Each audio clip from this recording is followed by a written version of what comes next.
আমি তো ভালোবাসি তোকে পর্ব 6। মেঘ বরাবরই খুব অভিমানী, অল্পতেই কান্না করে দেয়। রাত 10টা বেজে গেছে, এখনো মুখ ফুলিয়ে রুমে বসে আছে মেয়েটা। সারাদিন খাওয়া দাওয়া নেই। তড়িঘড়ি করে তানভীর বাড়িতে ঢোকে। এসে মাকে জিজ্ঞাসা করে মেঘ খেয়েছে। হালিমা খান সহসা উত্তর দেয়, সন্ধ্যার পর থেকে এত ডাকছি, দরজা তো খুলছে না। তানভীর তার কথা বাড়ালো না, তড়িৎ গতিতে ছুটে গেল বোনের দরজার সামনে। প্রথমে আস্তে করে ডাকলো, মেঘের সাড়া নেই। আচমকা জল শক্ত করে এক প্রকার চিৎকার দিল, মেঘ তুই এই মুহূর্তে দরজা না খুললে তোর কপালে শনি আছে বলে দিলাম।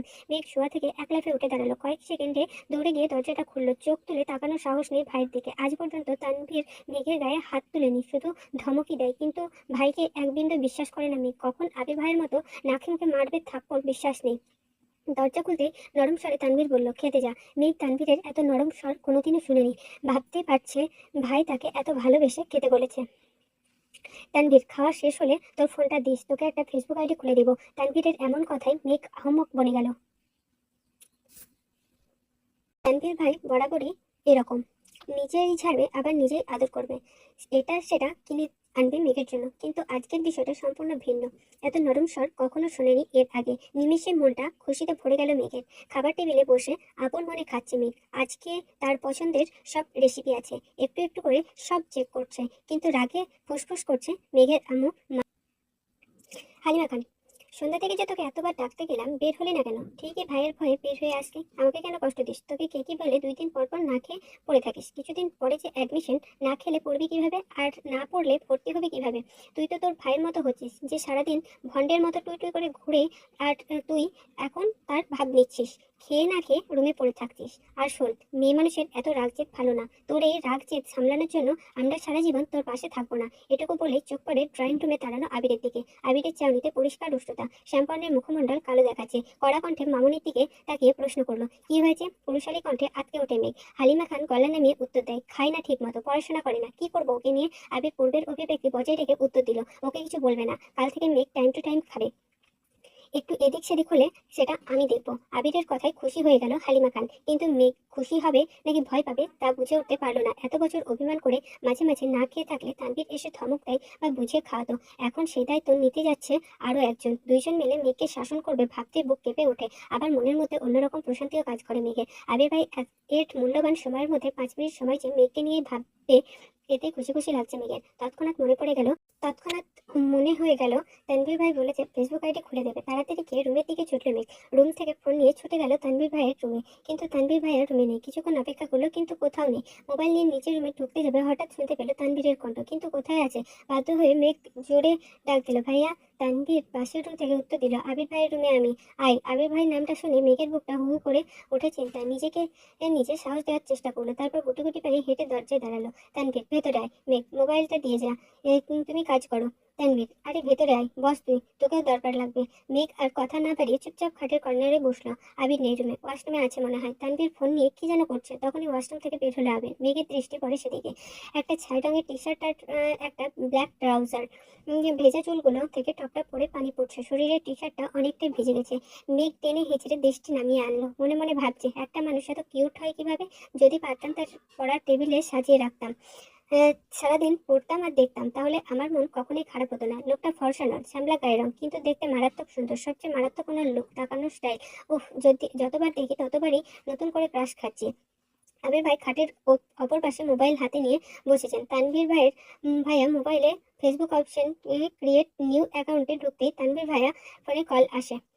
দাঁড়িয়ে পকেট থেকে ফোন বের করে রিসিভ করে কথা বলতে শুরু করে। অমনি মেঘের মোবাইলটা আবিরের হাতে দিয়ে বলে, ভাইয়া তুমি ওর অ্যাকাউন্টটা খুলে দাও, আমার একটা গুরুত্বপূর্ণ কল আসছে। এই বলে মোবাইল রেখে রুমের ভেতর থেকে চলে গেলেন। মেঘ বসে আছে চুপচাপ, মুখ তুলে তাকাতে সাহস পাচ্ছে না, বুকটা এখনো ধুকপুক করছে। আবির মেঘের মোবাইলে নিজের মতো করে ফেসবুক অ্যাকাউন্ট খুলছে। জন্ম তারিখ, সাল, নাম কিছু জিজ্ঞাসা করার প্রয়োজন মনে করছে না উনি। সব কাজ শেষ করে ফোনটা এগিয়ে দিলেন মেঘের দিকে। তখনই রুমে ঢুকলো তানভীর। সহসা বলে উঠলো, শেষ। এই বলে ফোনটা নিজের হাতে নিল। ফেসবুকে ঢুকতে তানভীরের আইডিটা খুঁজে রিকোয়েস্ট পাঠালো। আবিরের দিকে তাকিয়ে বলল, ভাইয়া তোমাকে রিকোয়েস্ট দেবে, অ্যাকসেপ্ট করো নাকি? আবির গম্ভীর কণ্ঠে বলল, আমায় রিকোয়েস্ট দিতে হবে না। তানভীরের কথায় পাত্তা না দিয়ে কয়েক সেকেন্ড পর বলল, ভাইয়া তোমায় রিকোয়েস্ট পাঠিয়েছি, অ্যাকসেপ্ট করে নিও, না হলে আমার ছোট বোনটা কষ্ট পাবে। আবির তীক্ষ্ণ দৃষ্টিতে তাকিয়ে আছে তানভীরের দিকে। মেঘ মনে মনে খুশি হলো ভাইয়ের কথায়। মেঘের তো কখনো সাহসী হতো না আবিরকে রিকোয়েস্ট দেওয়ার বা অ্যাকসেপ্ট করার কথা বলার। তানভীর সেদিকে গুরুত্ব না দিয়ে মেঘের হাতে ফোন দিয়ে বলল, তুই এখন যা, আমি আর ভাইয়া অ্যাকসেপ্ট করে নিব। তুই কি করিস না করিস সব নজরে রাখবো কিন্তু। মেঘ কোনো কথা বলে না, মাথা নিচু করে রুমে চলে আসলো মোবাইল নিয়ে। মেঘ রুমে এসে বিছানায় শুয়ে ফেসবুকে ঢুকতেই নজর পড়ল সজ্জাদুল খান আবির অ্যাকসেপ্ট ইউর ফ্রেন্ড রিকোয়েস্ট। মেঘ শোয়া থেকে উঠে বসে। মেঘের খুশি দেখে কে ফ্রেন্ড লিস্টে একমাত্র ফ্রেন্ড সেটা আবির ভাই। আর তার একটা স্ক্রিনশট রেখে দিল মেঘ। তার 5 মিনিট পর অ্যাকসেপ্ট করলো তানভীর ভাই। আবির ভাইয়ের আইডিতে ঢুকলো। প্রোফাইল পিকটা নতুন কেনা বাইকের সাথে, বাইকে বসা একদম ওয়াও। কভার ফটো সবুজ ঘাসের মাঝে বাইকটা রাখা, আর তার সামনে বাইকে হেলান দিয়ে বসা আবির ভাই। ছবিটা ও মাই গড ওয়াও। ছবিগুলো দেখে দেখে ডাউনলোড করছে মেঘ। যত দেখছে ততই পাগল হয়ে যাচ্ছে মেয়েটা। মনে হয় পাবনা যেতে বেশি দিন লাগবে না। তারপর মোবাইল রেখে ঘুমানোর চেষ্টা করলো। চোখ বন্ধ করতে চোখের সামনে ভেসে আসছে একটার পর একটা স্টাইলিশ ছবি। কখন যেন ঘুমিয়ে পড়েছে মেয়েটা। আজ শনিবার, আবিরের অফিসে যাওয়ার দিন। সকাল সকাল উঠে শাওয়ার নিয়ে ফিটফাট হয়ে রেডি হয়ে পড়েছে আবির। 7:30 বাজে মাত্র। নিজের রুম থেকে বের হয়ে করিডোরে দিয়ে দ্রুত হাঁটছে। হঠাৎ মেঘের দরজার সামনে এসে দাঁড়িয়ে দরজায় ডাক দেয়। দুবার ডাকতেই এই ঘুমন্ত মেঘ ঘুমে টলতে টলতে দরজা খোলে। সামনে দাঁড়িয়ে আছে আবির ভাই। নিজের চোখকে যেন বিশ্বাসই করতে পারছে না। প্রথমে ভেবেছে এটা স্বপ্ন, তারপর এদিক সেদিক তাকিয়ে বুঝলো এটা বাস্তব। আচমকা এভাবে আবিরকে দাঁড়ানো দেখে ভ্যাপাচাকা খেলো মেয়েটা। মেঘের চেহারার নেতৃত্ব ভাবটা লেপ্টে আছে এখনো। আবির পূর্ণ দৃষ্টিতে পরখ করলো অষ্টাদশী রাঙা মুখ বিবর। তারপর চোখ সরিয়ে নিয়ে বলল, 5 মিনিটের মধ্যে খেতে আয়। পুনরায় দ্রুত গতিতে হাঁটা দিল। আবিরের অযাচিত উপস্থিতি নাড়িয়ে দিয়েছে মেঘের মস্তিষ্ক। হঠাৎ মনে পড়ে গেল 5 মিনিটে নিচে যেতে হবে। তৎক্ষণাৎ ছুটল ওয়াশরুমে। 5 মিনিটের মধ্যে নিচে উপস্থিত হলো মেঘ। এই সময় মেঘকে খাবার টেবিলে দেখে অবাক হলো সকলে। 2 বছর যাবৎ মেয়েটা সকালে সবার সাথে খায় না। প্রাইভেট থাকলে আগে খায়, না হলে সবাই অফিস বা স্কুলে চলে গেলে তারপর কলেজে যায়, খেয়ে কলেজে যায়। হালিমা খান ছুটে আসলেন মেয়ের দিকে। আয় আয় বস মা, কি খাবি বল।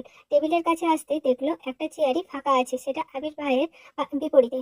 কিন্তু এখানে বসার বিন্দু পরিমাণ ইচ্ছে নেই তার, কারণ আবিরের অপর পাশে থাকলে মেঘের কেমন একটা ঘোর থাকে। মন মস্তিষ্ক সব যেন আবিরের নিয়ন্ত্রণে থাকে। কিন্তু কিছু করার নেই, বাধ্য হয়ে বসতে হলো এই চেয়ারে। আবির মাথা নিচু করে মনোযোগ দিচ্ছে খাবারে। মেঘ তখন ঘুমিয়ে টলতে টলতে আবিরকে দেখছিল রাজপুত্রের মতো, কিন্তু এখন আর সে তাকাতে পারছে না। শীর্ণ বক্ষ ধরপড় করছে মেঘের। মনে মনে খুব করে চাচ্ছে একটু তাকে আবিরকে দেখতে, কিন্তু মনে হচ্ছে এটা একটা মাথায় চেপে বসে আছে, মুখটাই তুলতে পারছে না।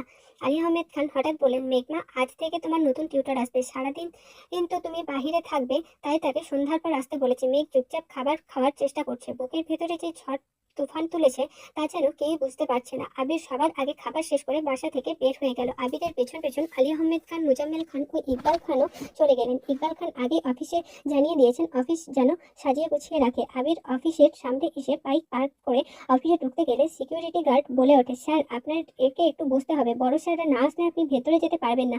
আবিরের পায়ের রক্ত মাথায় উঠে যাচ্ছে। রাগে কটমট করতে করতে ওয়েটিং রুমে বসে আছে সে। 10 মিনিটের মধ্যে অফিসে ঢুকলেন 3 ভাই। আবির তখনও বসে আছে। কিছুক্ষণ পর সিকিউরিটি গার্ড এসে ডাকলেন, স্যার আপনাকে ভেতরে যেতে বললেন। আবির নির্ভীক ভঙ্গিতে হেঁটে চলে গেল। অফিসের ভেতরে ফুল দিয়ে সাজানো। ঢুকতেই সবাই হাততালি দিয়ে কনগ্রাচুলেশন জানাচ্ছে আবিরকে। দু একজন ছবি তোলায় ব্যস্ত। বাবা চাচা 3জন আর আবির মিলে একটা কেকও কাটলো। 3 ভাইয়ের এর তো আজকে খুশির দিন। বংশের বড় ছেলে তাদের কোম্পানির হাল ধরতে যাচ্ছে। এর থেকে বড় পাওয়া আর কি আছে। তানভীর এর মতে আবির এটা যদি মুখের ওপর বলে দিত আমি ব্যবসা সামলাবো না, তখন তো কিছুই করার ছিল না। আবির যেহেতু মেনে নিয়েছে এতেই হবে।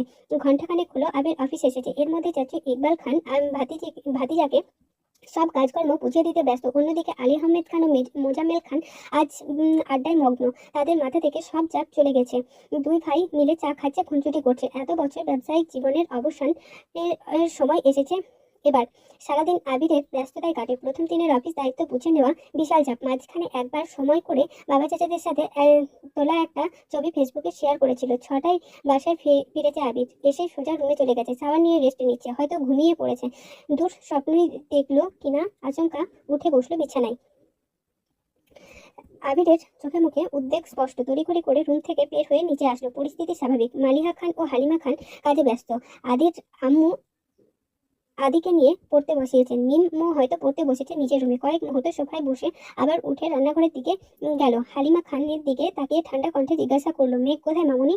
মেঘের টিউটর এসেছে, পড়ার ঘরে পড়াচ্ছে। আবির, ও আচ্ছা, আমায় একটু কফি দিতে পারবে? হালিমা খান, একটু অপেক্ষা করো বাবা, এখনই দিচ্ছি। আবির ছোটবেলা থেকেই নিজের মা মালিয়া খানকে আম্মু, তানবীরের আম্মুকে মামুনি আর আদির আম্মুকে কাকিয়া বলে ডেকে অভ্যস্ত। এত বছর পর ডাকের পূর্বের ন্যায় মিষ্টতা মিশে আছে। সোফায় বসে কফি খাচ্ছে আর মোবাইল ঘাটাঘাটি করছে। 20 মিনিট পর পড়ার রুম থেকে বের হলো একটা ছেলে, বয়স হয়তো 22-23 হবে, 5.7 কি 8 হবে লম্বা, চোখে চশমা। হালিমা খানকে বলল, আন্টি আজ আসি, আবার কাল আসবো। হালিমা খানও হাসি মুখে বলল, আচ্ছা ঠিক আছে। এদিকে আবিরের কোমলতা পাল্টে গেল, চটে গেল ভীষণ। সবাইকে ঘুষি বসালো সোফার পাশের দেওয়ালে। আবিরের চোখে আগুনের মতো লাল হয়ে গেছে। এক মুহূর্ত বসলো না, সোজা উঠে ধপধপ করে সিঁড়ি দিয়ে উঠে নিজের রুমে চলে গেল। তো এই ছিল আজকের 7 নম্বর পর্ব। তোমাদেরকে কথা দিয়েছিলাম যেহেতু দুটো পর্বই আজকে শেয়ার করবো, তাই আজকে করলাম। আবার আগামীকাল 8 এবং 9 নম্বর পর্ব শেয়ার করবো অবশ্যই, কথা দিলাম।